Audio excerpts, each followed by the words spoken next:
33% सीटें महिलाओं के लिए आरक्षित होती है। पहले महिला की सीटें कितनी थी और अभी कितनी हो जाएंगी? लगभग 33% सीटें महिलाओं के लिए आरक्षित की जाएंगी। महिलाओं की आवाज़ उठने पर ऐसा क्या हो जाएगा? इससे शिक्षा, स्वास्थ्य, सुरक्षा जैसे मुद्दों पर ज्यादा ध्यान दिया जाएगा। आज़ादी के दिनों में महिलाओं का आरक्षण कितना था? वो राजनीति में बहुत कम प्रतिनिधित्व रखती थी। महिलाएं अपनी आवाज़ नहीं उठा रहे तो जरूरी है कि उन्हें आत्मनिर्भर बनाया जाए। महिलाओं को कैसे आत्मनिर्भर बनाया जाए? कि उन्हें मजबूत नेटवर्क और मेंटोरशिप मिले ताकि जो संविधान है वो क्या बोलते हैं महिलाओं के अधिकार के लिए? जैसे कि समानता का अधिकार जो आर्टिकल 14 में है। शायद संविधान में अमेंडमेंट हो रही है। संविधान बना था तब महिलाएं राजनीति में इतनी सक्रिय नहीं थी। तो कौन कौन से पार्टी महिलाओं को आगे देखते हैं? कुछ राजनीतिक पार्टियों ने महिलाओं को टिकट देने की बात की है, लेकिन हर एक पार्टी में ऐसा क्यों हो रहा है कि महिलाओं की संख्या इतनी कम? तो आज हम लोगों ने महिला आरक्षण बिल के बारे में बात किया। उसमें जाना कि महिलाएं कैसे पुरुषों के साथ समान हो सकती हैं, महिलाएं कैसे स्टैंड ले सकती हैं, महिलाएं पहले क्यों नहीं आ रही थी और अभी क्यों आना चाहिए महिलाओं को, महिलाओं का आरक्षण कितना प्रतिशत था पहले और अभी क्या है। इसके बाद जब महिलाएं आ जाएंगी आरक्षण में तो भारत का फ्यूचर कैसा दिखाई देगा। सो हम लोगों ने बहुत सारे छोटे मोटे टॉपिक्स के बारे में बात किया। सो वीडियो में बने रहिए। आरक्षण बिल एक बेहद अहम विषय है, खासकर हमारे राजनीतिक और सामाजिक संदर्भ में। पहले तो बताइए कि महिला आरक्षण बिल क्या होती है? महिला आरक्षण बिल एक ऐसा प्रस्ताव है जिसके तहत संसद और राज्य विधानसभाओं में महिलाओं के लिए सीटों का आरक्षण किया जाता है। यानी कुछ प्रतिशत सीटें महिलाओं के लिए आरक्षित होती हैं ताकि राजनीति में उनकी भागीदारी बढ़ सके। भारत में ये बिल कई दशकों से चर्चा में है और इसे कई बार संसद में पेश भी किया गया है। पहले महिला की सीटें कितनी थी और अभी कितनी हो जाएंगी? अभी जो हाल ही में बदलाव हुआ है उसमें लगभग 33% सीटें महिलाओं के लिए आरक्षित की जाएंगी, संसद और राज्य विधानसभाओं दोनों में। पहले महिलाओं का प्रतिनिधित्व लगभग 15% था, लेकिन तब कोई आरक्षण नहीं था। अभी ये लागू होने से पहले कुछ कदम जैसे परिसीमन और अगली जनगणना का इंतजार है। क्या कारण है जो कि 15% से अब 33% की बात चल रही है? देखो, एक बड़ा कारण है महिलाओं की राजनीतिक भागीदारी का कम होना, जो कई दशकों से जारी सामाजिक और सांस्कृतिक असमानता की वजह से हुआ है। महिलाओं के पास राजनीति में उतने अवसर नहीं थे और जब महिलाएं सामने आती थीं तो संसाधनों और समर्थन की कमी रहती थी। इस बढ़ोतरी का मकसद यही है कि महिलाओं को समान प्रतिनिधित्व मिले ताकि लोकतंत्र में उनकी आवाज और भागीदारी बढ़े और वो निर्णय प्रक्रिया का हिस्सा बन सके। महिलाओं की आवाज़ उठने पर ऐसा क्या हो जाएगा जिससे कि भारत एक अच्छे प्रगति में बढ़ता जाएगा? जब महिलाओं की आवाज बढ़ती है तो न सिर्फ उनके मुद्दे सामने आते हैं बल्कि नीति निर्माण में भी अधिक विविधता आती है। इससे शिक्षा, स्वास्थ्य, सुरक्षा जैसे मुद्दों पर ज्यादा ध्यान दिया जाएगा और समाज में संतुलन और न्याय बढ़ेगा। इससे पूरे देश का विकास तेज होगा क्योंकि सभी वर्गों की भागीदारी से ज्यादा स्थिर और समावेशी नीतियां बनती हैं। आज़ादी के दिनों में महिलाओं का आरक्षण कितना था और उसके बाद कैसे कैसे उनकी पोजीशंस बढ़ती गई, वो बताइए। आजादी के समय महिलाओं का कोई आरक्षण नहीं था और वो राजनीति में बहुत कम प्रतिनिधित्व रखती थी। लेकिन बाद में महिलाओं के लिए आरक्षण की मांग उठी, खासकर 1990 के दशक से जब कई राज्यों ने पंचायत और स्थानीय निकायों में आरक्षण लागू किया।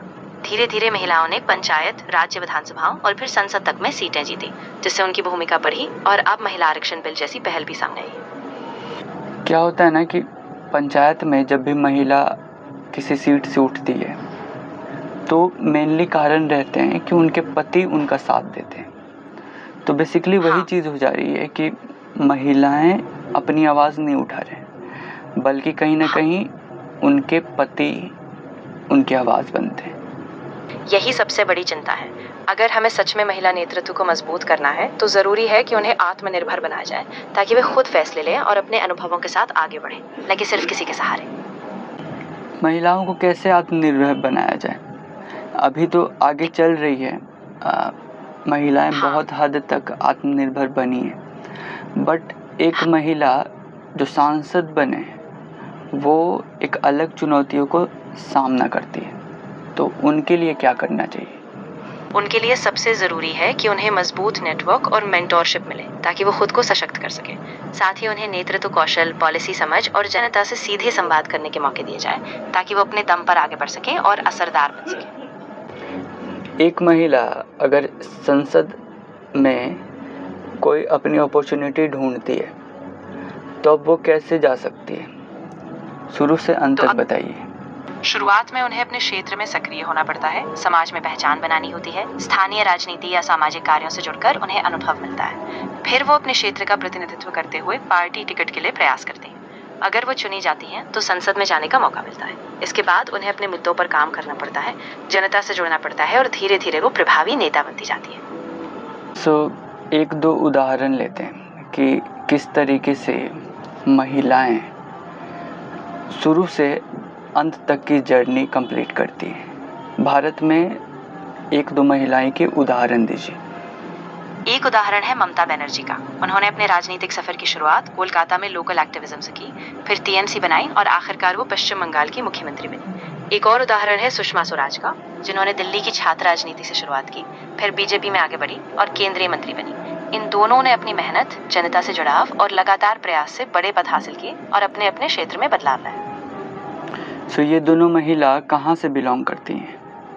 ममता बनर्जी पश्चिम बंगाल से हैं, खासकर कोलकाता से, और सुषमा स्वराज हरियाणा से थीं, लेकिन उनका ज्यादातर राजनीतिक करियर दिल्ली से जुड़ा था, जहां वो काफी सक्रिय थी। तो जहाँ पे भी शिक्षा का डेवलपमेंट है, आई थिंक वहीं से महिला सांसद ज़्यादातर बनती है। अक्सर जहां शिक्षा का स्तर बेहतर होता है, वहां महिलाएं आत्मविश्वास के साथ आगे बढ़ती हैं, उन्हें अवसर मिलते हैं और वो राजनीतिक या सामाजिक बदलावों में भाग ले पाती हैं। इसी वजह से शिक्षा को मजबूत करने से महिलाओं की राजनीतिक भागीदारी भी बढ़ती है। ये चीज़ें तो महिलाओं के अधिकार के लिए बात थी, लेकिन जो संविधान है वो क्या बोलते हैं महिलाओं के अधिकार के लिए? संविधान में महिलाओं के अधिकारों को लेकर काफी प्रावधान है, जैसे कि समानता का अधिकार जो आर्टिकल 14 में है, और महिलाओं की गरिमा और सुरक्षा के लिए विशेष प्रावधान भी है, जैसे आर्टिकल 15 में भेदभाव न करने का अधिकार। साथ ही आरक्षण जैसी धाराएं भी हैं जो महिलाओं को बराबरी का अवसर देने के लिए बनाई गई है। क्या ये चीज़ें थी संविधान में कि महिला को संसद में आरक्षण की सुविधा दी जाए? आरक्षण का जो प्रस्ताव है वो संविधान में बदलाव के जरिए लाया जा रहा है ताकि महिलाओं को संसद में और विधानसभाओं में निश्चित प्रतिशत सीटों पर आरक्षण मिले। ये एक संवैधानिक अधिकारों का विस्तार है ताकि महिलाओं की भागीदारी सुनिश्चित की जा सके। मेनली क्या हो रहा है कि उस टाइम पे महिलाएं उतनी सक्रिय नहीं थी, तो शायद संविधान में ये चीज़ें नहीं होंगी, लेकिन अभी धीरे धीरे महिलाएं भी कहीं ना कहीं आगे बढ़ रही हैं। ये ज़रूरत हो गई है कि महिलाओं को भी संसद में आना चाहिए, महिलाएं भी राजनीति में कदम रखें, तो इसीलिए शायद संविधान में अमेंडमेंट हो रही है। बिल्कुल यही बात है। जब संविधान बना था तब महिलाएं राजनीति में इतनी सक्रिय नहीं थी, लेकिन अब समय बदल रहा है। महिलाएं हर क्षेत्र में आगे बढ़ रही हैं और इस बदलाव को देखते हुए ही महिला आरक्षण बिल जैसे संशोधन जरूरी हो गए ताकि संसद और विधानसभाओं में उनकी सही और बराबर भागीदारी हो सके। मेरा ये क्वेश्चन है कि अभी तो महिलाएं 15% और महिलाएं जब आरक्षित हो जाएंगी तो वो 33% के लगभग में होंगी। अब बात करते हैं कि इतनी सारी महिलाएं कहाँ से आ जाएंगी, क्योंकि महिलाएं सिर्फ लाना ही काफ़ी नहीं है, बल्कि सशक्त महिलाएं लाना ज़रूरी है। सिर्फ संख्या बढ़ा देना ही काफ़ी नहीं है, ज़रूरी है कि महिलाएं तैयार हो, उन्हें सही ट्रेनिंग, संसाधन और मेंटोरशिप मिले ताकि वो अपनी भूमिका मजबूती से निभा सके। जब वो सशक्त होंगी तभी वो संसद और विधानसभाओं में प्रभावी बदलाव ला पाएंगी। महिलाएं जब संसद में आती हैं तो मेन रीज़न होना चाहिए कि राजनीतिक पार्टियां पहले सुधार करें, तभी वो चीज़ें हो सकेंगी। राजनीतिक पार्टियों की भूमिका बहुत अहम है। उन्हें ही आगे बढ़कर महिलाओं को टिकट देने, अवसर देने और उनके लिए अंदरूनी बदलाव करने होंगे। जब पार्टियां महिलाओं को आगे लाती हैं तो उनका समर्थन बढ़ता है और वो संसद में जाकर सच में असरदार नीतियां बना पाती हैं। तो कौन कौन से पार्टी महिलाओं को आगे देखते हैं? कौन कौन से पार्टियों ने महिलाओं की संख्या बढ़ाना भी स्टार्ट कर दी है? कुछ राजनीतिक पार्टियों ने महिलाओं को टिकट देने की बात की है, लेकिन आंकड़े अभी भी कमजोर हैं। उदाहरण के लिए तृणमूल कांग्रेस ने दावा किया है कि उनकी पार्टी में करीब 37% महिलाएं सांसद हैं, वहीं कांग्रेस ने उत्तर प्रदेश चुनावों में 40% टिकट महिलाओं को देने का वादा किया था, जबकि भाजपा ने 2024 के लोकसभा चुनावों में लगभग 16% महिलाओं को टिकट दिया था, जो सबसे ज्यादा है, लेकिन फिर भी 33% के लक्ष्य से कम है। हर एक पार्टी में ऐसा क्यों हो रहा है कि महिलाओं की संख्या इतनी कम है? अलग अलग पार्टियों के बारे में डिस्क्राइब कीजिए। भारतीय राजनीतिक पार्टियों में महिलाओं को टिकट देने की संख्या कम होने की बड़ी वजह है महिलाओं के पास संसाधनों, नेटवर्क और प्रशिक्षण की कमी होती है। साथ ही सामाजिक और पारिवारिक प्रतिबंध भी उन्हें पीछे रखते हैं। पार्टियां भी अक्सर पुरुषों के परिचित नेटवर्क और सुरक्षित सीटों की वजह से पुरुष उम्मीदवारों को प्राथमिकता देती है, जिसके चलते महिला उम्मीदवारों को संख्या कम बनी रहती है। कांग्रेस ने उत्तर प्रदेश में 40% टिकट महिलाओं को देने का वादा किया था, लेकिन पूरे देश में सिर्फ 10% उम्मीदवार महिलाएं थी। तुलना करते हैं दूसरे देशों के संसद के साथ कि दूसरे देशों में कितने कितने आरक्षण मिल रहे हैं महिलाओं को और क्यों। दुनिया भर में संसद में महिलाओं का प्रतिनिधित्व औसतन करीब 27.3% है। अमेरिका में ये लगभग 30.6% और यूरोप में 32.3% है, जबकि भारत में लोकसभा में महिलाओं का प्रतिनिधित्व करीब 15% है, जो वैश्विक औसत से काफी कम है। दुनिया में जहाँ पे भी महिलाओं को आरक्षण दी गई है, उनका ग्रोथ सिस्टम कैसा बढ़ा है और कौन कौन से परिणामों को देखा गया है? दुनिया भर में महिला आरक्षण के बाद संसद में महिलाओं का प्रतिनिधित्व औसतन करीब 27.3% है और कई देशों में आरक्षण के बाद सुरक्षा, शिक्षा और स्वास्थ्य जैसे क्षेत्रों में सुधार देखे गए। हालांकि सभी जगह चुनौतियां भी मौजूद हैं। महिलाओं का आरक्षण देने का यही सही मुद्दा होगा कि महिलाओं की जो परिस्थिति है उनको वर्ल्ड में लाई जानी चाहिए। तो क्या ऐसा होगा भारत में? बिल्कुल ऐसा हो सकता है। जब महिलाएं संसद में आएंगी तो वो अपने अनुभव, अपनी जिंदगी की वास्तविकता और परिवारों से जुड़े मुद्दों को जोर से उठाएंगी। इससे पारंपरिक सामाजिक ढांचे बदल सकते हैं और महिलाओं के लिए बेहतर शिक्षा, स्वास्थ्य और आर्थिक अवसरों की बात हो सकती है। भारत में भी अगर सही सपोर्ट और लगातार प्रयास हुआ तो महिलाओं की आवाज गहरी असर छोड़ सकती है। वैसे महिलाओं को दिया जाना चाहिए उपस्थिति जो कि सशक्त भारत की ओर देखे। आरक्षण सिर्फ शुरुआत है। असली बदलाव तभी आएगा जब महिलाएं खुद को सशक्त बनाएंगी, अपनी क्षमताओं का विकास करें, राजनीतिक और सामाजिक निर्णयों में हिस्सा लें और अपने अधिकारों के लिए आवाज उठाएं। तभी एक सच में सशक्त और समावेशी भारत बन सकेगा। क्या क्या लाभ होंगी जब महिलाओं का आरक्षण 33% हो जाएगा? सबसे बड़ा फायदा ये होगा कि महिलाओं की आवाज और अनुभव सीधे नीति निर्माण में शामिल होंगे। इससे जेंडर आधारित असमानता कम होगी। महिलाओं से जुड़े मुद्दों जैसे शिक्षा, स्वास्थ्य, सुरक्षा और रोजगार पर ज्यादा ध्यान जाएगा और साथ ही देश में समग्र विकास और संतुलित दृष्टिकोण को बढ़ावा मिलेगा। तो पहले क्या होता था कि जब संसद में ज्यादा आदमी थे तो वो आदमियों के ही मुद्दे ज्यादातर उठाते थे। जब महिला होंगी ज्यादातर तब महिलाओं के मुद्दे भी संसद में आना स्टार्ट हो जाएंगे। जब ज्यादातर सदस्य पुरुष होते थे तो उनकी प्राथमिकताएं और अनुभव भी उन्हीं मुद्दों पर केंद्रित होते थे। लेकिन जब महिलाएं संख्या में बढ़ेंगी तो वो अपने अनुभव और जरूरतों के साथ मुद्दे उठाएंगी, जिससे संसद में संतुलन आएगा और वो सभी वर्गों की जरूरतों का बेहतर प्रतिनिधित्व कर पाएंगी। जब आरक्षण आ जाएगी तो आरक्षण के बाद महिलाओं के लिए कैसे संसाधन और सपोर्ट सिस्टम जरूरी होंगे वो बताइए।